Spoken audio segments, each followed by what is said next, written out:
You're very welcome along to OTB's Hurling Review of the Decade 2010 to 2019. A decade which began with a Liam Sheedy-managed Tipperary team beating Kilkenny in an All-Ireland final and finishing with the same thing happening again. In between, we had breakthrough successes for Galway and for Limerick, also Clare winning a title in 2013 after a pretty epic replay against Cork.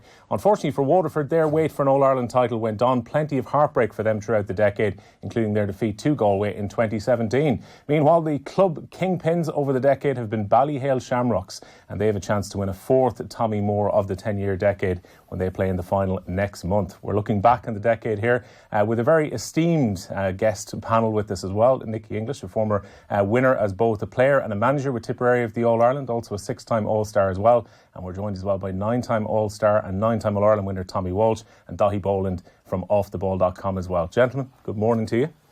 Sadly, no All-Irelands to compete with the lads there, but sure, look. What can you do? Look, between us, there's 15 All-Stars in this room and Tommy on Skype as well. Unfortunately, they're all owned by two of them. Not bad going. Tommy Walsh is joining us from Kilkenny on Skype as well. Tommy, how are things? Yeah, good, Will.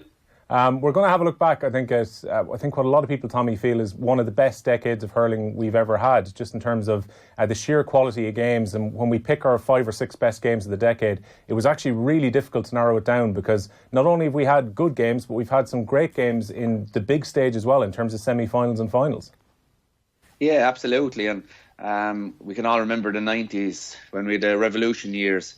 We had Clare, we had Kilkenny, we had Offaly. We had so many counties winning. It wasn't just the traditional three, the big three, Kilkenny, Cork and Tipperary. So I think from 2010 to 2019 was much the same. Captured the imagination of the public, captured, I suppose, the hearts and the souls of the nation, really, with Wexford coming back to the top, winning the first Leinster final in 15 years this year. We had Limerick coming back in 2018 and going on to do the Grand Slam. They won the All-Ireland, they won the league the following year, and they won the Munster. They held all three. I know they weren't in the same year, but at the one time. And then you had obviously Clare and Kilkenny and Tipperary as well. So it was just a brilliant time for so many different counties. And I think that's really what captured the imagination of so many people.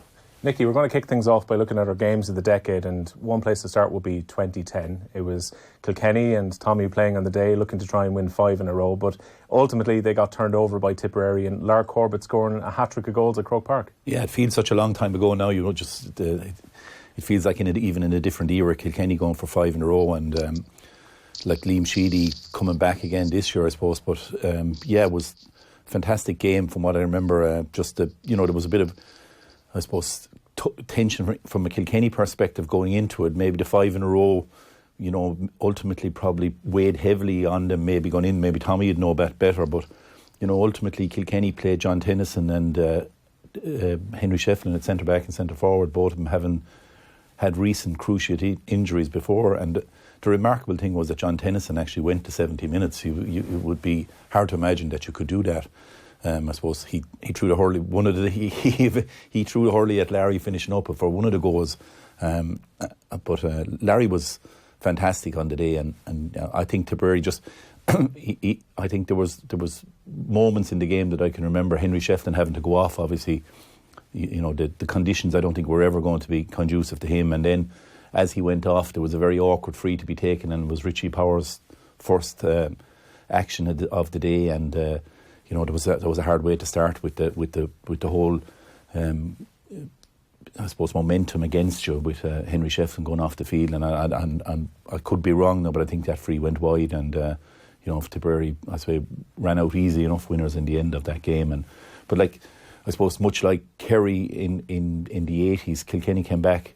And after losing the 5 in a row, won 4 All-Irelands afterwards. And, if they'd won the 5 in a row, would they have won those 4 All-Irelands? Who knows? But, for the next couple of years after that, the Kilkenny-Tipperary rivalry went up another level, and some unbelievable matches and unbelievable occasions. But Kilkenny having the best of it, really. And they might have lost that day, but, they were superb for the next 3 or 4 years after that. Fair to say, really, the rivalry of the decade was Tipp and Kilkenny. They finish here with 7 All-Irelands between them across the 10 years, and the amount of, I guess, massive games between them, league finals, All-Ireland semi-finals and finals, even that qualifier in Nolan Park, they've all been kind of epic battles throughout the period, but the great rivalry, isn't it? No, unbelievable rivalry, and it never, there was never, sometimes rivalries can tip over into animosity, etc., but this one never did really, and it wasn't just that they were closely matched, but the quality of the hurling that both sides played in some of those games. There was epic matches, like you had 20, Kilkenny came back in 20, I suppose 2010 Tipp, they were able to create space, and you had Larry and people like that, moving around, and 2011 Kilkenny, I'd say, decided, well, we're going to go man for man here and mark the people as they are. They did that, and it proved successful for them. Then you had Larry kind of getting the famous dance with Tommy in 2012, where Larry got an idea that he was going to take Tommy out of the game by moving and taking him away, which I think the genesis of that was in Australia, where on a summer or Christmas holiday that he was on. And that was remarkable, actually, from a Tipperary perspective, to watch that. It didn't work, obviously. And then you had that massive game in Nolan Park in 2013. That was an unbelievable atmosphere, and I suppose one of the confirmations to the GA that you need to move these games around to provincial venues, really. But that was a huge game. Larry going off again. We're seem to talk a lot about Larry Corbett. And then they came back and they had those games in 2014. And remarkably for me, even one thing that strikes me about, Kilkenny went man for man most of those matches, but they came back in the All-Ireland final in 2014 and decided to fall for the same old trick that they fell for in 2010, and it nearly worked for Tipperary. They could arguably have won the drawn match, but in an unbelievable game. And Kilkenny came back and won the replay. But then you had, and I think it was Brendan Maher actually that said it there recently. I hadn't. It was he played in 7 All-Ireland finals, all of them against Kilkenny. Mm-hmm. And so it's only when you hear that statistic that it brings home to you the level these two teams have played at over the decade, mostly, 2009 apart, obviously. Tommy, you've always said it's a respectful rivalry between the neighbours, both in Tipperary and Kilkenny, but your memories of kind of the build-up to 2010, obviously a lot of the talk was there about 5 in a row. Did that put any kind of weight of expectation onto you guys going into that game? Yeah, there was huge crowds. I think there was 10,000 at training one night. Coming up to that, 2010 All-Ireland, Henry Shefflin, there was, a lot of media attention around himself and John Tenson, and how they were after tearing their cruise ships. And miraculously then they were going down to Ger Hartman down in Limerick to see could they still play in the final. And amazingly they did. And as Nicky alluded there, John Tennyson lasted a full 70 minutes. So like the courage and bravery of two lads to do something like that, especially going out on the biggest day of all, going for the 5 in a row, which no team had done before. So it was really a remarkable build-up, really. I don't think the pressure got to us. 2004, when Kilkenny were going for the 3 in a row, I definitely thought that year we probably shied away from the whole talk of the 3 in a row. It was like, let's not talk about this. Let's shelter ourselves from it. And I thought we learned massive lessons from that. I think the 2010 All-Ireland just came down to really two things, I suppose. The first of all, the lessons Tipperary forwards learned when they went in on goal. In 2009 All-Ireland, they played just as well in 2009 All-Ireland, but they couldn't get the ball past PJ Ryan. And PJ Ryan held the hurl, say his right hand is a strong hand, so his right hand is on top. So the boss will always be over to the right hand of the goal. And they hit every ball. Owen Kelly had a chance, Callanan had a chance, Lar Corbett had a chance, and they all went to that side, and PJ Ryan just saved him. He was having the game of his life, ended up getting man of the match. You fast forward 12 months then, Will, 2010 All-Ireland. Every ball they got from Lars' first goal went to the left side of PJ, to the left-hand side of the goal. And it's much more difficult for a goalie in that space to bring over the boss of the hurl to save it. So I definitely think all their goals, they definitely studied 2009 All-Ireland and put the balls to the other side. That was one thing. And I think the second thing was the hunger.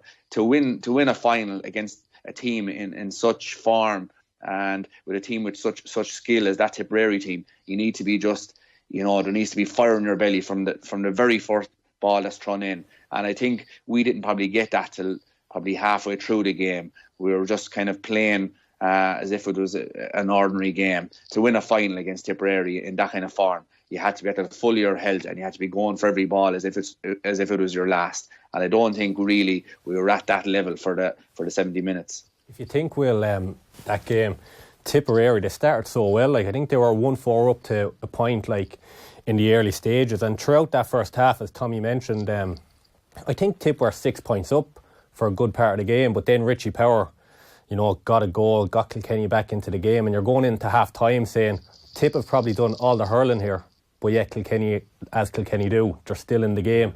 And then second half, you're sort of nail-biting stuff. But then, as Nicky was saying earlier on, Lar Corbett came to the fray and did what Lar does best. And I remember the day as well. The conditions, they weren't great. It was, I think, very wet conditions, Tommy, if you remember. So, like, it wasn't the best day to be playing hurling. Yeah, Daithi, and it was probably one thing that I noticed about from 2010 to 2019 was there were so many changes in tactics. So many teams brought different game plans that we probably hadn't seen before. And 2010/2009 with Eamon O'Shea coming in with coaching of the forward line and movement. That Kilkenny team was after winning so many All-Irelands based on a zonal defence where everyone stood to their own position, you looked after each other. And 2010 then, much the same as 2009, Lar Corbett, these guys, they're running out as far as midfield, but then they'd come sprinting back in and maybe wouldn't be picked up in time. They get the pass, next minute the score is on. And that was a big change for that Kilkenny team to meet, really. Was a forward line that you really couldn't catch because the zonal defence had worked so well for so many years. So Brian Cody and his management team then had to go off and change their tactics. And if you fast forward to 2011 All-Ireland then, we went very much kind of man-on-man. Everyone got a player to mark and you followed them, which went against the grain because rewind to 2004, I think it was a Leinster semi-final. We played Wexford and we tried to go man-on-man, following guys, and Damien Fitzhenry was hitting his puck outs. One wing forward would sprint over to the other side, and same with the other wing forward. Both wing backs would follow him, but the ball was favouring the forward, and Wexford tore Kilkenny to shreds that day. And so that's what probably started the zonal defence, if you like. But then fast forward in a couple of years, and we were beaten then playing a zonal defence, so we had to revert back to following guys. So there was definitely massive changes in tactics over the years, and it wasn't a case of one tactic fitted all. Tommy, it's one of kind of the great what-ifs, really. Like, if you'd won that day in 2010, given you won the next two, it could have been 7 in a row. But you mentioned in terms of the hunger the Tipperary showed. Do you reckon if he had won in 2010, Kilkenny could have run off 7 in a row then? Sure, who knows, Will, really. I think 2011, we were probably at our most hungriest. Probably 0-11 and 0-6. And that came from the defeat. So maybe if we had to win the 5 in a row, you wouldn't know what would have happened. It might soften you up and you might never win another All-Ireland again. You don't know.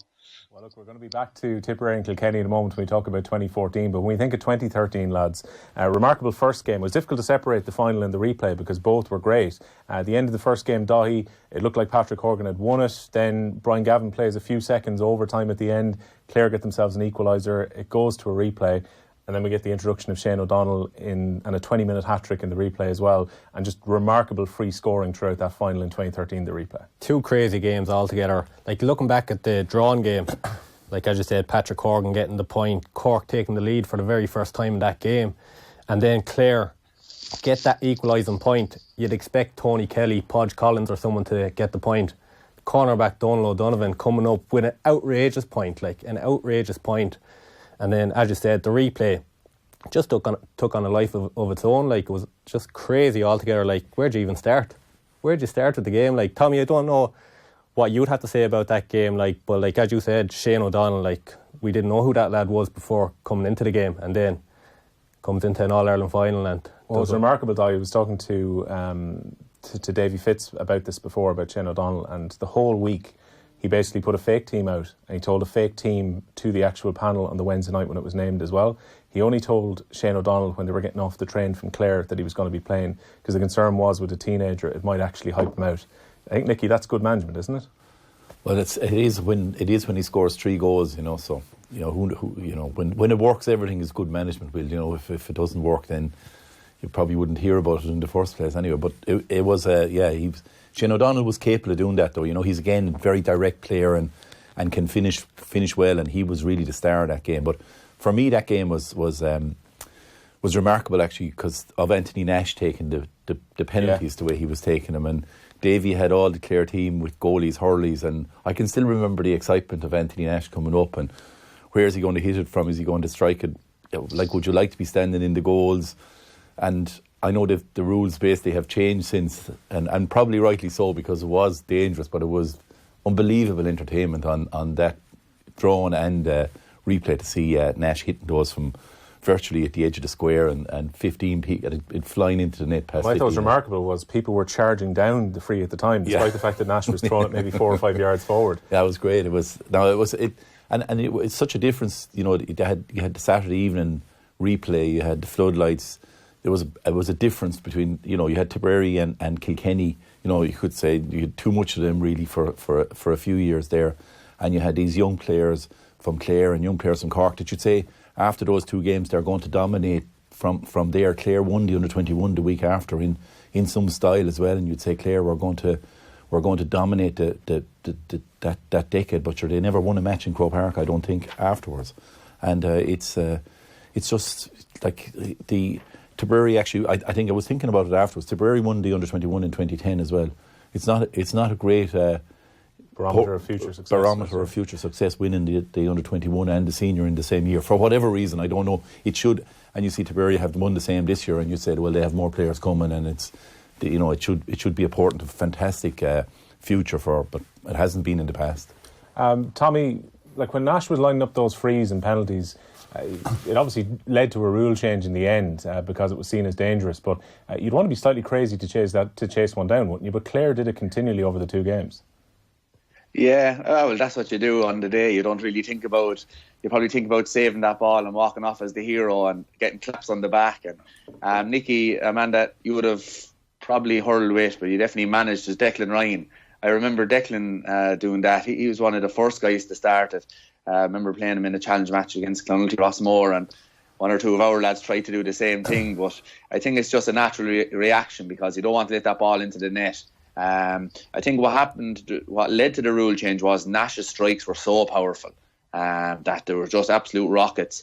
You go back to, I suppose, 20 years ago, the balls didn't travel so fast. Now that, you know, once you hit it, they're going 100 mile an hour. So I think it was definitely important that someone could get a belt in the wrong place, and sure, no one would want that. But the excitement was epic, and if bar the safety of the players, it would have been great to still see it today because just the build up to that free. You know, you have 30 seconds as he's coming up from the goal, and I remember one of the teams that year, they started hitting them jostles coming up, and that led to the crowd on their feet and roaring either for their player or against their player. Nash comes up then, and when that ball hit the net, there was no better feeling, I suppose, especially for the Cork crowd. So I think that was definitely one of the highlights of the decade. Nicky, as it worked out, that's as close as Cork got to lifting the Liam McCarthy, where they were ahead in the business end of the final in 2013 in the drawn game. After that, obviously, they subsequently weren't able to win a championship. First time they've gone a decade without lifting the Liam McCarthy. Yeah, which is, you know, from I grew up in the 70s and 80s, really, and to think that Cork wouldn't be winning in Ireland in a decade really is hard to imagine. And when we were coming up as underage players, Cork were dominant in underage, in minor and under-21, and for whatever reason they haven't been victorious at minor or under-21 level, and have struggled, even though they've got the last couple of All-Ireland finals under-20 and 21, they haven't been able to win. And so it's like they've gone through management changes, and as you say, like Jimmy Barry Murphy got as close to anyone in that 2013. And maybe if the ref blew the whistle, you know, it came down ultimately to a sideline ball. And I think it was Moylan that, you know, headed it down in the corner, and was it the right thing to put it up into Hill 16 and waste those couple of minutes, or let it go dead? And it went dead, and maybe Cork might have expected the whistle to go at that stage, but, you know, it didn't, and O'Donovan got the great point for Clare. But yeah, no, it's, you know, Cork they've flattered to deceive really at times.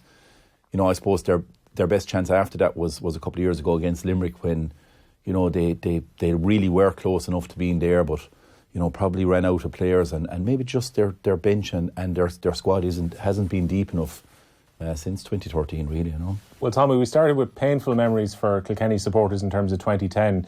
We'll move on to 2014, the drawn game, which I think a lot of people feel not just game of the decade, but maybe one of the best ever games the Hurling ever played. Like, looking at some of the stats in terms of the scoring, it finished up 322 to 128. In the game, there was 54 scores across the 72 minutes, 9 wides across that time, and it was the highest scoring final since 1970, which people remember was played over 80 minutes back in the 70s as well. Like, quite a remarkable final.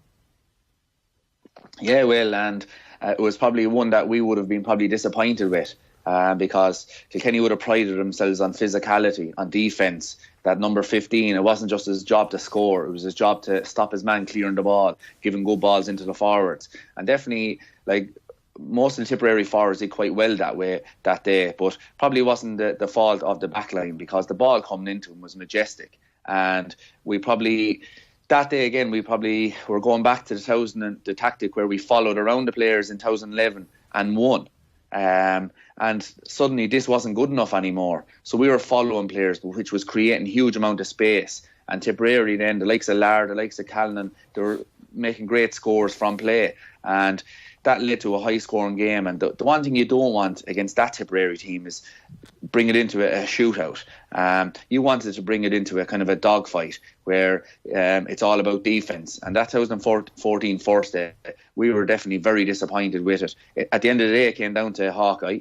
If there was no Hawkeye, possibly Tipperary were All-Ireland champions, because more often than not, an umpire, if it's kind of halfway there or not, he'll put up the hand and give the score. And that day we were lucky enough Hawkeye was there and waved it wide. And the history then, the second day then, it was all changed around, because Kilkenny went back to basics, back to kind of zonal type defence, bringing it where there was nobody defending on their own. It wasn't you following your man. It was you marking your man, but also helping out the lad beside you, the lad behind you, so that you're defending twos and threes as opposed to on your own, and best man wins. So I think that 2014, while it was a classic regards it was a shootout, but we wouldn't have been happy with the other sides of hurling, which is a massive important, like catching the ball in the air, shielding your man out to the wing, who can block, and helping out your teammates, teamwork, what we all speak about. They're massive parts of hurling, a massive part of the GA, and which probably Kilkenny weren't happy with in that first day. Well, Nicky, 124, the 128 was scored from play by Tipperary that day. It was remarkable from their forwards, the space they created and the score taking as well. Yeah, but I suppose, you know, that they really had a great chance to, you know, Tipp, you know, could have won that game. Like, I know it came down to Hawkeye in the finish, but that as Tommy said, they were the conditions that suited Tipperary, and they got the game that they wanted. And, you know, I suppose Kilkenny did well to hang in the end in that game. And it was a question in lots of those games. Then it's a question who can learn more for the replay. And it was obvious that Kilkenny had a lot to learn. You know, they had to really go, as Tommy said, they were going to go back to basics, and they did that. But like Tipperary's just their class in the forwards of Shamie Callan and Noel McGrath, you know, Bubbles, you know, like they are fantastic players, you know. And when they're able to get and particularly on that, when the supply is coming right, as it was, and the whole machine is moving well then as it was that they did, like scoring is really going to come very easily to them. And 124, 128 is readily achievable. Do you remember at the start of the game, like obviously at the end of that game, we remember Hawkeye played a huge part, but at the start of that game, Colin Fennelly got the opening point of the game, but we had to have Hawkeye for that point. That's right. You know, like, but I remember the Tipp's first point as well that day. Bubbles, Darren Gleeson, lovely puck out to Shane McGrath around the 65. Shane McGrath turns, hits a long ball up to Bubbles. Bubbles tries to control it with the hurl, doesn't come off first time. He's then trying to pick the ball off the ground. Takes him a while to get it off, but shrugs his player away off the left-hand side, 45 yards out. Lovely score, but the game just took off after that. Like, I just remember the second half performance of Lara Corbett. Like, he sort of grew into that game. But another man also from Kilkenny, Owen Larkin, in that first half. Like, watching the game back there the other day, I couldn't believe how good he actually was. Like, looking back, I forgot how important he was to Kilkenny in that game at the start. He was winning so much ball, causing so much trouble for Tipp that day. direct running, but he creates space whenever he gets down and runs. Absolutely, and then you had Richie Power as well causing Tipperary problems. But overall, that game, unbelievable game. Tommy, remarkable atmosphere at that game as well, because like Daithi, I rewatched it on Monday, half for pleasure, half for research really, and like when Bubbles puts over a point late on, the Tipperary fans go crazy. Kilkenny get back level again. They're on the kind of ascendancy for a couple of moments. Then there's the free, and there's like you couldn't write the drama there was in the last couple of minutes. And then obviously the mixed emotions for both supporters. And I think they were just happy to both get a second day at the end. Just an unbelievable atmosphere during that drawn game. There was, and it's because of the shootout. Like you go back to the players like Sakalainen, like Galan. Anytime these guys get the ball, there's a buzz of expectation because you just don't know what's going to happen. So you go back to 2014 final. There were so many forwards of such calibre. You had Richie Power, you had Owen Lark, you had Henry coming on. On the other side, you had Callan, Larry Corbett, Noel McGrath, Bubbles. Like just all brilliant forwards. If there was one of them playing, there'd be a buzz and there'd be an expectation when the ball came around them. So to have so many of them on the one field in such an open game probably led to such a great atmosphere. Going in at half time, I think Kilkenny would have been very much worried. I remember half time that day, we were definitely worried because it just felt like probably 2010 all over again, where it was just a free scoring game where there was little or no control. When you lead it into a game like that, like you're just hoping for the best. And we were just so lucky. Richie Power, you mentioned him there, Daithi. Like Richie Power was doing little or no training that time. His brother John Power was playing that day. He was kind of picked for the final out of the blue. Had a brilliant final. But Richie Power, on little or no training, what he'd done that year was just majestic. And the same with probably the last couple of years. He did it with the club a year or two later as well. Little or no training, turning up on the day then and just doing what he does. And the goals and that he scored. On I suppose, like when we all talk now about preparation, like it's still about using your head. It's still about the skills you learn from 8, 9, 10 years of age. Like I see the reports coming out this week on the amount of training inter-county players are doing now, and I think it was Dr. Niall Mina might have said there that 40% less training won't do you any harm, and he's right. Like if you manage it right, and if you think about what you have to do, Richie Power, years and years he spent hitting the ball off the wall. I was listening to during the winter, I was listening to the great Kobe Bryant, the basketball player for the Lakers, won 5 championships. And he determined really that if he did kind of say an hour or 2 hours extra training every day or every second day, that would, over a 5 or 10 year period, he would be 3 and 4 years ahead of the rest of the guys. So you go back to Richie Power. Although he was doing little or no training coming up to them finals, what he was doing when he was 9, 10, 11 years of age, out with his father, out with his brother John, out with his brother Jamie, out with his friends, hitting the ball off a wall, catching balls, practicing every skill of the game. That's what led to probably 10 or 15 years later Kilkenny winning All-Ireland. So I think it is very important to know as well, especially with the way it's going regards professionalism as regards their attitudes and the time that players are putting into it, that it still goes back to the skills of the game, that if you spend them hours and hours and hours down in your local pitch, down in the county pitch, out with your brothers and sisters playing little games, practicing catching the ball, practice putting the ball in the back of the net, situations like that, that's what will really come to help you in All-Ireland finals and that in later years, and Munster finals and Leinster finals. Like you go back to Tiger Woods when he was a young chap, his father Earl, I think he shaking tin cans as he was putting the ball into the hole. What was he doing? Preparing him for the big crowds later on when he'd have to do it in the majors. So I think, just going back to that point, that All-Ireland final, Richie Power was an example to every young chap on the benefits of getting out against that wall. Well, Nicky, we're going to skip forward 3 years for the next big game, because Galway had come up short in a few of the big occasions, and there was always that kind of maybe question about their mettle in the big games. They took on Tipperary, who were the reigning champions in 2017 in a semi-final. Turned out to be a bit of a shootout in the end. Joe Canning finished up with 11 points. But I think that game is probably best remembered for the one he pops over from the sideline about 60 yards out over his shoulder to win the game. Yeah, that was in the moments of the decade, that was a remarkable score, really. Because it wasn't that he was unmarked. He ball came back out to him, but there was 2 or 3 Tipp fellas really closing him down very quickly. And Joe Canning is a fantastic striker of ball, and that was an amazing score. But I suppose you see Tommy mentioned it earlier on. It was interesting the way tactically the way hurling evolved over the decade. So you would starting off with Tipperary trying to create space and Kilkenny trying to close it down. But for a period then, Kilkenny and Tipperary were very, very good in the air, and you heard Tommy there saying that catching the ball out of the air was important. It was important in those Tipp Kilkenny games. But then Galway came with a huge team there for a few years, and then you had Tipperary and Galway really taking one another on airily in those. In the 3 years there now, there was only a point between them in the All-Ireland semi-finals. Galway won 2 of them, and Tipp won 1 and went on to win the game.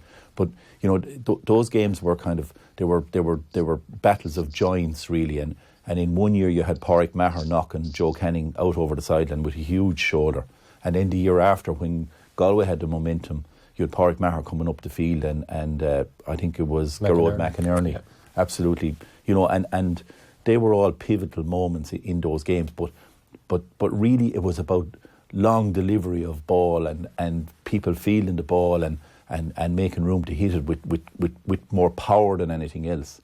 And then you had in the middle of that you had our 2013 Cork and Clare playing a shorter kind of game. You said it was going to go that way, but then it went back to that fielding in the air between Tipperary and Galway for a couple of years, and then you had the emergence of Limerick after that. But Galway had fantastic players, and actually I thought maybe that they could go and win another one, and they got pretty close to it. Now they have dropped back this year, new management coming in, but it was a huge. They were a very, very talented team who had got close on occasion, but that was a well-deserved All-Ireland for them. But a kind of a different type of a style really. And then you had Limerick coming back in then after that with really short hurling and winning the All-Ireland. You say that's the way to go now. But ultimately it was Tipperary's power, I suppose, in the air again of the Mahers this year when Wexford and Kilkenny, for whatever reason, chose to go long down their throats for a finish. Maybe Kilkenny were forced to with the sending off. But it's so going back to Tommy's earlier point about tactically, like the game is always evolving and changing. And on any given day, you have to be adaptable. You can't say, okay, we're going to play a sweeper today and that's going to be it. You have to be, the best teams can adapt really, and the best of them can actually adapt on the day. Truth be told, this was difficult to call in terms of which Tipperary-Galway game in that series we were actually going to pick. I guess maybe the importance of this one in Galway's journey to ending the 29-year famine and winning the title is why we've picked this one, and probably the iconic nature of the final score as well. But there was 3 or 4 brilliant games between these sides. Oh, absolutely. Like if you go back to 2010, I think it was 3-17 to 3-16, unbelievable game. I remember Ollie Canning was on fire that day for Galway. He was doing a superb job back there at cornerback, but pretty much the man we've been talking about most of the show so far, Lar Corbett, turned up that day again with a late point. But I remember the 2014 game down in Thurles as well. I was at that game and Galway started so well that day. I think Johnny Glynn was giving the Tipp fullback line plenty of problems that day, but Tipp were struggling, but eventually gradually got into the game. I think they were 12 points down as well at one stage in that game. Shamey scored 3-8 that day, but Tipp went on to win that, and that was a big momentum game for Tipp to win. Tipperary-Galway games, you talk about Tipp-Kilkenny rivalry. That Tipperary-Galway rivalry this decade has been very much up there. Tommy, when it comes to Joe Canning, we're just looking at a picture there of him admiring his own handiwork after he puts the ball over the bar. He went on to be Hurler of the Year at the end of that year, and really that was kind of the big game moment, the clutch moment from a player that you need to win a championship. It was, and even if you rewind back to 2015, which was probably my favourite game of the trilogy, we'll say. In fairness to Tipp and Limerick, going back to even Nicky's time in 91, 93, they were just massive All-Ireland semi-finals, and people loved watching them. They, just like Kilkenny and Tipperary, Kilkenny and Cork, Tipperary and Galway bring out the best of each other. And as Daithi just said, Shamey Callan scored 3-9, 3-4 from play, and still ended up in the losing side. I think it was the same day Noel McGrath could have came back from he was after being out for 4 months with testicular cancer, and that was an emotional day because I think the whole Croke Park stood up that day and just applauded him. A very emotional day, and such one of the greats and a great club man with Lochmore as well as his whole family. So 2015 was brilliant, but you asked me about Joe Canning. It still came back to a 1-point game. A sub came on, Shane Maloney, and it was Canning gave him that beautiful pass. As you said, Will, clutch moment when you want your big players to step up. And he gave a beautiful diagonal ball down into the Hill 16, and Maloney put the ball over the bar. Very little a defender could do. Fast forward on then to 2000, they didn't ultimately win the All-Ireland that year, so still hard to look back probably as a Galway man, as a Joe Canning fan, with fond memories probably of that day. So you had to look at 17 when they actually were able to go on and win the All-Ireland. For him to score that point, sure, again, he'd done it so often with Port Tumna. He's 3 or 4 club All-Irelands, probably 5 or 6 county final medals with that great team, and could never just get over the line with Galway. Was there in 0-12, was there in 0-15, and just couldn't do it. And finally, I suppose in 17, he was the man in the semi-final.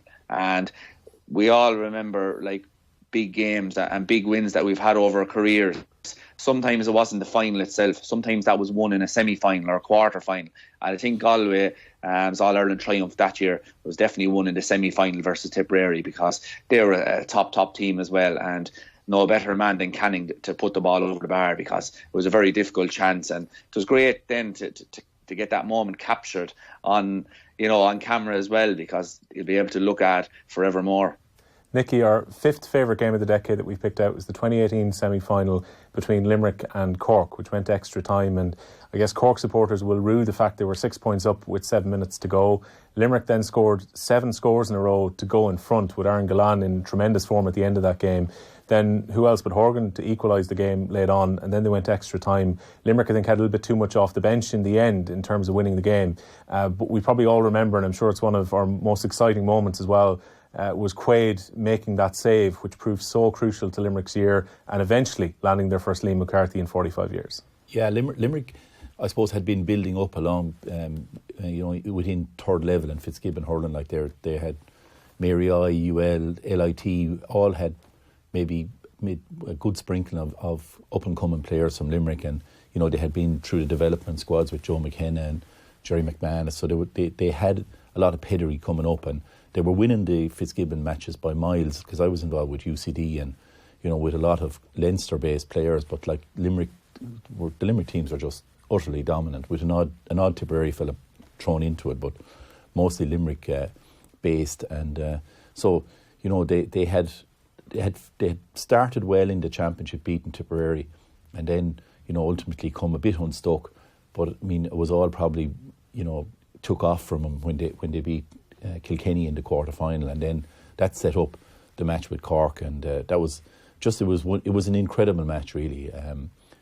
I suppose Shamie Harnedy coming out, he was injured, and ultimately it's Murphy's law. The chance to win the match ultimately fell to Shamie Harnedy, who he'd say, well, on a normal day would he have had the leg to score? He had a dead leg, maybe he was a fraction off, but either way, Nicky Quaid came out and made an unbelievable save at that end, and Limerick were able to just get to extra time, and obviously they had more on the bench. You had Dowling coming on, who was putting in a huge shift from the bench in all those matches that year. But it was just the excitement of it, because the day before had gone to extra time, and you'd say, gee, if you got any kind of a match, on the Sunday, this has to be worse than what we had seen on the Saturday. It couldn't match up to that, but it was better again, and it was just a kind of a continuation of the excellence of hurling and the way it's been played, and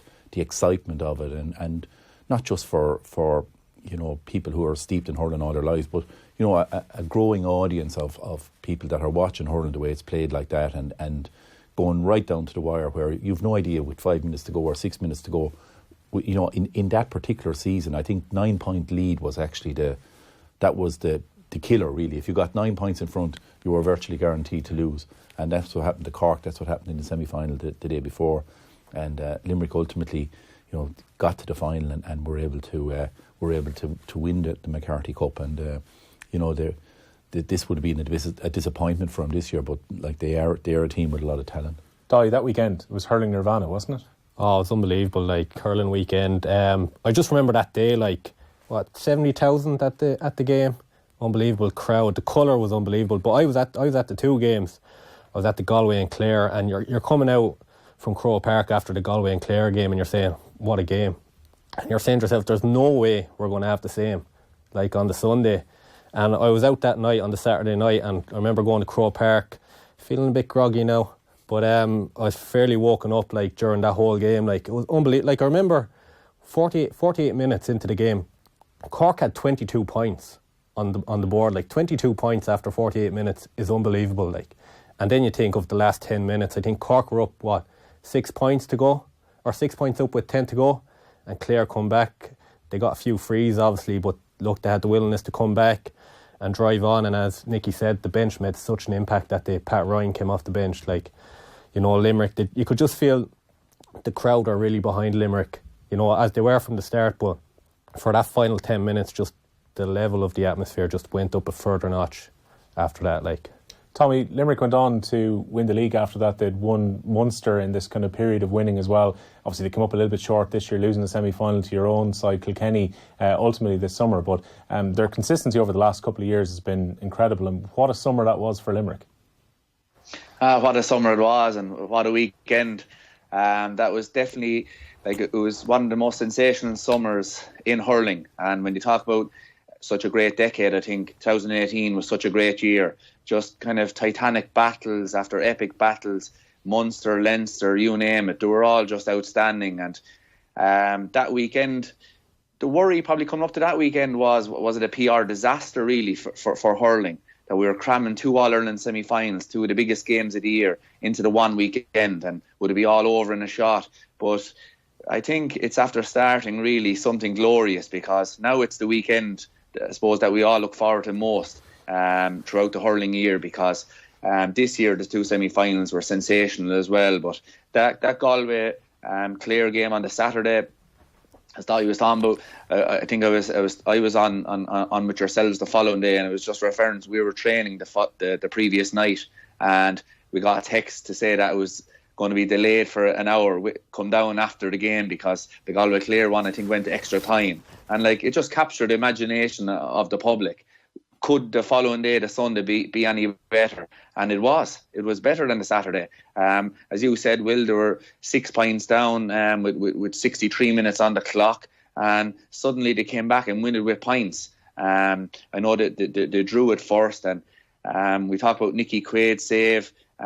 Nicky, you remember Tommy Quaid, like a hero to the Limerick people, and played in the Daithi All-Ireland against Galway, and just kind of really he went into the hearts of the Limerick people really. And for his son Nicky to do that then in an All-Ireland semi-final all those years later, I think that really tugged at the heartstrings of the Limerick people and probably the GA people. So that was brilliant to see as well. Then Patrick Horgan, as you said, Will, scoring. Like, Patrick Horgan is definitely one of the players of the decade, you'd have to say, because even though he hasn't won an All-Ireland, he, more than anyone, has done everything he possibly could to bring that Liam McCarthy back to Cork. And it was a tough enough free. It was out underneath the Cusack stand over on the sideline. I think Conor Lahan was after winning the free. And, Cork, could they get to the All-Ireland final? He puts it over, and, the show goes on for another 30 minutes. And you'll often hear, I suppose, newspaper interviews and radio interviews from GA players. It's all about the panel. It's all about the subs. And Limerick, they scored 2-6 from the bench that day. Shane Dowling was in blistering form, as well as Pat Ryan, as you said earlier, Daithi. So the panel got Limerick over the line that day. So yeah, Limerick, they were sensational, and what a sensational summer. And the song that came on at the very end after the All-Ireland final, I think everyone that was in Croke Park will remember that day as well. So it was a magical summer for Limerick, and especially after the heartbreak of '94. Daithi, before we move on to our team of the decade and our players of the decade, some of the moments that maybe stuck out, I know 2 you want to pick out were from this year. Wexford finally getting their breakthrough after 2004 being their last Leinster. They won one this year, and for me, one that definitely stands out as well from this summer was the preliminary quarter-final, Laois getting the win against Dublin, having won the Joe McDonagh and really upsetting the odds. Yeah, I suppose looking at Wexford, we don't have a lot of teams competing at the top level in hurling, so you need every county, and I suppose looking back to probably 2009, 2012 period, you're looking at Wexford and you're saying to yourself, well, where are Wexford going? Where are they going? Are they going to be back to what they were in the 90s? And luckily enough, the last few years they've gradually been building up. And this year, the Leinster final, beating Kilkenny, like they were unbelievable. That they've been fantastic all year. Even the All Ireland semi final against Tipperary, they could have easily have won that game. But there's something special about Wexford, and like obviously they bring plenty of colour to Croke Park. Like that day, the All Ireland semi final, being at that game, I remember walking to Croke Park and there was a bunch of Wexford young Wexford kids. They must have been around 8 or 10. And you just hear them, they were very excited for the game. They were naming, saying, I can't wait to see Lee Shane, can't wait to see Conor McDonald, Rory O'Connor. They were naming all these players, which is great to hear, like that all these young Wexford lads have all these heroes to look up to, and look, Wexford, like your own county, Offaly, hopefully we'll see them in a few years' time bounce back, because like that's the thing with hurling. We need as much teams as possible competing at the highest level. Nicky, when it comes to Wexford, I'd imagine the success of this year and how close they pushed the eventual champions Tipperary in the semi-finals as well. They've got Daithi now for at least a couple of more years. That's a great platform to build for them into 2020. Yeah, they certainly improved in 2019. Even if you take, say, Kilkenny as their barometer over the last number of years, there was, the previous year Kilkenny, beat Wexford in all the games or most of the games they played, whereas this year Wexford had just the edge on Kilkenny. And if you have the edge on Kilkenny, Kilkenny are a great barometer because they're playing at least to 100% of their potential, and maybe a little bit with it. They're probably the only team that you can be guaranteed next year are going to do that. The rest of them can move up and down the levels, but Kilkenny are going to do that. And if you can be ahead of them as Wexford proved this year, and then Wexford got a bit more. I think they got a bit more confidence. Really, they have a certain style which is difficult to play against. It does take up a lot of energy, though, really. And you saw if they're to continue with the style they played against Tipperary, that they actually have to, I suppose, find greater strength within on the bench, really, because when you have the likes of John O'Connor and Rory O'Connor and Dee O'Keefe and these guys having to be replaced, given the amount of legwork they have done over the 70 minutes, well, then you actually have to have a similar standard player to replace them. And I think that's where ultimately Wexford came a little bit unstuck. It looked to me like they were going to win the game against Tipperary. I think it looked to me like they had it won, actually. Tipperary found something remarkable in terms of spirit, but Wexford's style changed a bit, and it changed because the personnel they had was significantly changed. So I think Wexford, I think they're going to be right there, but I think they have to deepen their squad a little bit and maybe adapt a little bit their style to actually get over the big line. Tommy, I just want to ask you about Laois, because it's in living memory. They conceded 10 goals and 20 points in a qualifier against Cork, and that was a horrible day for them. Cheddar Plunkett 5 years ago was on a committee to try and find a manager and couldn't find one and ended up managing the team himself. Since then, they've really brought up their standard, and we've talked a lot obviously about the elite teams, but I'd imagine for a lot of the teams in the Chasing Pack and those in the Joe McDonagh, Laois's success against Dublin this year, the fact they played in Croke Park twice and they hadn't been there since 2004, that kind of summer that Laois has had, I'm sure is going to be a big inspiration for those developing counties who are trying to close the gap at the moment. It is, Will, and you mentioned Cheddar Plunkett there. That man does remarkable work for the GA, really, and what he done with Laois there a couple of years ago, the foundations that he built, the standards that he set for the players, the time and commitment that he, I suppose, gave himself, but also demanded of the players. And Cheddar is one because I've, I suppose, heard and I've seen him. He's involved with James Stephens in Kilkenny at the moment. So you're hearing the stories of the standards he set and the work ethic that he has himself. And you'll often find that when your leaders are doing that the rest will follow.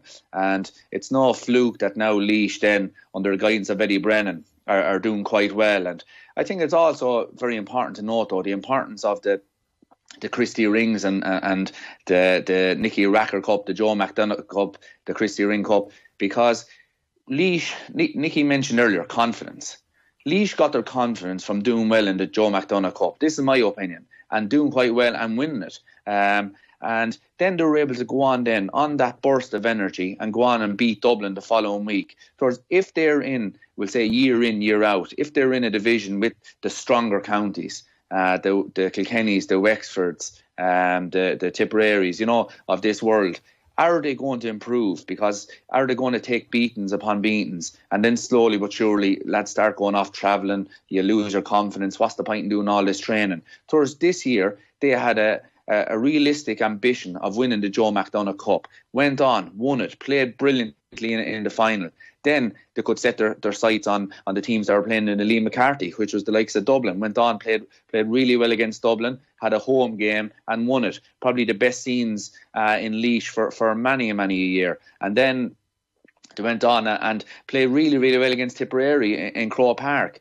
So I think the merits and of the Joe McDonagh Cup and these competitions, and I only know myself because we played, I suppose, intermediate hurling after playing senior hurling for so long, getting beaten year after year after year. Did not want to go down, Will. And I think we were winning 1-2 games a year. Went down, we couldn't get back up for years, but we were still playing at a level that we could compete. There was always only a point or two in it. And I think that has to be looked at with the likes of these emerging counties. Like Offaly are gone back now, back down the ladder. They're down in the Christy Ring Cup this year, but it should be, that should be a realistic goal for them. Offaly players going back under Michael Fennelly and these guys to go on and win that. And from there, then you build your confidence, lads. Suddenly you're winning matches. You enjoy going training again. You start putting in more of an effort, and it slowly and surely leads to success. So I think if the emerging counties could take Laois as an example, play in the competition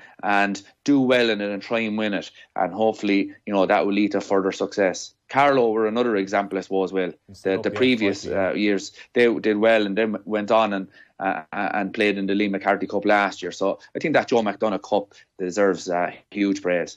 Daithi, let's have a look at our team of the decade then. I think we were fairly unanimous on the goalkeeper. We were. Owen Murphy, our goalkeeper. I think it was pretty much between him and Anthony Nash, but realistically there was only one man you had to choose, Owen Murphy. Onto the full-back line. I think we probably felt unanimous enough here. Paul Murphy as our right cornerback, JJ Delaney full-back, and then Daithi Burke, our other cornerback. You could easily have Daithi full-back as well, but look, JJ... Well, you had to fit both of them in. You had to fit both of them in. You had to.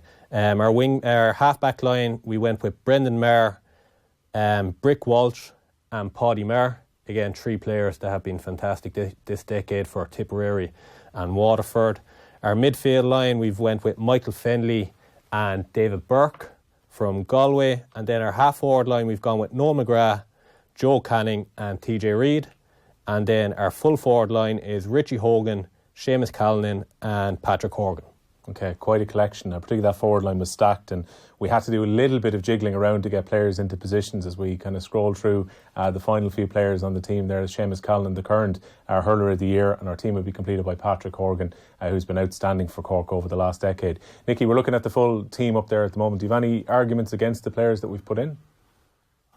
So we're after giving a long time talking about Larry Corbett today, guys, and I don't see him up there. If you look, there are so many great players. You have to, but Larry Corbett for me would definitely be in my team anyway. And, I think the only difficulty we had with Corbett, and indeed with Henry Shefflin, who had a magnificent year within this decade as well, was just that we had to take over the kind of longevity of the whole 10 years. Yeah, I know. It's impossible to cross within, even generations, which you are doing within a decade. I mean, Cian Lynch now is, you take the Limerick fellas and the Waterford fellas who have come towards the end of the decade, and so you where do you draw the line? So anyway, you did great. You did very well. It's a good team. That's as close as we can get from Nicky. Tommy, go on, argue against us. Where do we get this team wrong? No, listen, to pick any team is difficult. You'll probably, a lot of it depends on then your own liking of a player and your own opinion on what you like. So listen, you said Larry Corbett is left out there. Jackie Tyrrell is probably left out there. I'll probably just end up naming all the Kilkenny lads. Listen, you picked a good team. So fair play. Yeah, and there was a fair few other lads that we looked at. We were looking at Anthony Nash, we were looking at Kevin Moran, Tony Kelly, Pádraig Mannion, even Jamie Barron. We mentioned some of the Waterford lads, Brendan Bugler, who was fantastic in 2013, Cian Lynch, who won Hurler of the Year a couple of years ago as well. It's a very difficult task, but that was our 15 that we picked for our hurling team of the decade. We'll finish things out by picking our player of the decade, which is no easier to pick. Tommy, I'll give you the floor on this one first, because you've picked out a couple of backs and a couple of forwards you think are in contention. Yeah, so I narrowed it down to 4. What I tried to do was there's only one nomination for each county, so as opposed to having a couple from the one county. So I brought it down to 4. First one on the list, Patrick Horgan from Cork. I spoke about him earlier on. What he's done for the Glen below in Cork, winning championships, and his scoring feats down in club hurling down there has been remarkable. Follow that on with what he's doing on a team that hasn't won an All-Ireland. It's just out of this world. I suppose his moment of the decade even was the goal he scored against Kilkenny this year, where he was on his knees, and the strike, the technique, how he was able to put it into the top left-hand corner. I thought it was just a magician at work. And I played shinty with Horgan back probably in the earlier part of the decade, and I ruined with him. And I just remember just watching him and just being amazed at his just talent and skill. And the stories were coming out. Then he lives below in the Glen. He's there in 2 or 3 hours every night. I was down doing something last year during the summer in Páirc Uí Chaoimh, and who was out putting balls over the bar on just a random night? Horgan. Out there, and he was definitely there for an hour and a half or 2 hours. So I suppose I have massive respect, and I get massive enjoyment out of watching that man hurl. So he had to be one of my top 4. The next guy then is one of my favourite hurlers. Again, probably Shamie Collins scored a 3-9 against Tipperary in that 2015 All-Ireland semi-final, led this man from going from number 7 back to number 3, and that was one of the best full-backs probably of the modern era, and that's Daithi Burke. He's also able to mix in a bit of football, winning a few Club All-Irelands there at Corofin as well, so his talents seem to be limitless. But I love the way he just, when that ball comes in, everyone is out of the way, I'm winning this, and there's nothing else going to happen. Next on the list then is Pádraig Mar. 2 best wing backs I've ever seen, and undisputed would be Brian Whelan and JJ Delaney. Just guys that you'd pay your €20, just go to watch them guys alone. What are they doing? How are they reading the game? I remember hearing a funny story about Whelan before at club level when he was centre back. He used to tell one of the Hanafis and the other wing back, could have been Gary Cahill or one of these guys, you do the slashing and I'll do the sweep. And so he had a great old head on him as well, and I was lucky enough to play a Railway Cup with him once or twice as well, and just a guy that you looked up to and did it for so long for both club and county. Again, Brian Whelan was brilliant, but a lad just underneath that radar then, but will be talked about as one of the best wing backs of his era, and that's Pádraig Mar. He was just remarkable in the year. We definitely went after him in the which All-Ireland? I'd say it was 2011 All-Ireland. We put Eddie Brennan on him because we knew when Pádraig Mar got the ball and cleared it, it was like getting a goal. The Tipp crowd were on their feet. He rose the energy levels of his team. Pádraig Mar was brilliant, which is probably it's a lot harder to do as a back. But finally, my player of the decade then, a guy who is lighting it up still at 32 or 33 years of age. I had the pleasure of trying to mark him a lot in training, and that's TJ Reid. What he's doing with Ballyhale and what he's doing with Kilkenny, it's just off the charts. Christy Ring and Mick Mackey are probably heralded as the 2 greatest players have ever played the game. Probably Ring, probably in many people's eyes.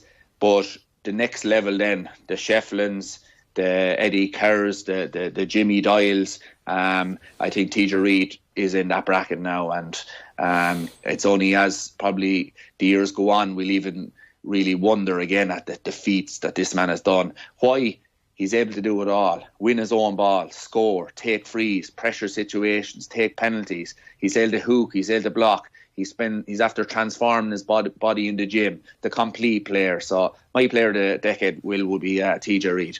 Nicky, he's gone for TJ Reid. Oh, yeah, where are you going? Where would you start? You know what I mean? So, because over the decade, as you said, you're trying to, the players, I suppose, have to have most longevity within the decade. I mean, I don't know. I mean, how many All-Irelands has Tommy himself in the decade? Did you win 3, Tommy, this decade? and he'd be one. 11, 12 and 14, yeah. So, I mean, and you have Henry Shefflin, like one of the greatest players of all time. I mean, Tommy would be one of my favourite players. So I don't really know whether you can actually... But I think you just, whether it's a decade or not, I suppose you're kind of drawn to who your favourite players are and the players that you most like watching. And, the lads that Tommy mentioned there, I put in Joe Canning. I wouldn't have any problem with being... He's right up there for me. Patrick Horgan is right up there for me. Seamus Callanan is right up there for me. Pádraig Maher is right up there for me.